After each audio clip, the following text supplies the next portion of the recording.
Hello, traders. FX Pip Collector here. Today is Thursday, July 18th, and I'm going to be analyzing gold versus the dollar, starting on the monthly, working my way down to the 1 hour time frame for the full top-down analysis.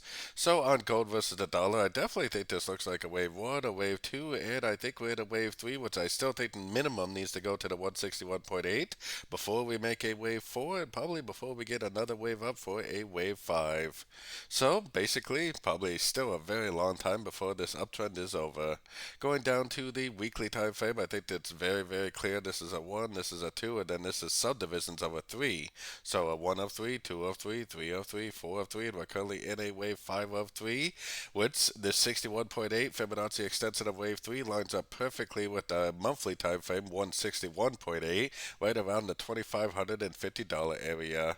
So let's take it down to the daily time frame.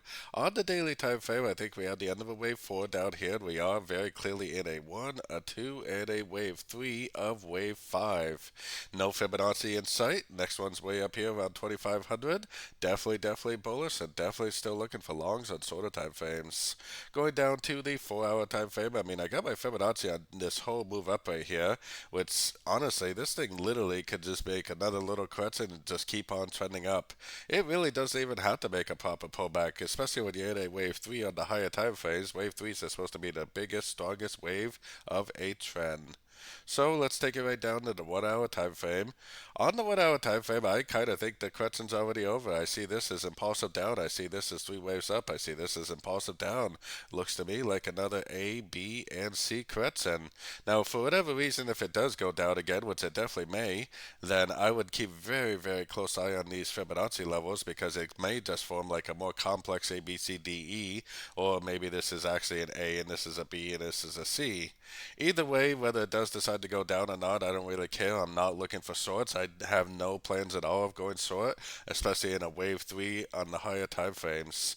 It's probably more likely it will not do that. It's probably more likely that it will just keep on trending, and this is a wave 3 of wave 5, so it's a very, very strong uptrend, which is why you really have to be careful about trying to go short. I personally am only looking for longs, and I'm personally only going to go long at the end of pullbacks. So don't forget to join my free Discord group, which is linked over here in the corner. And as always, thank you and happy trading.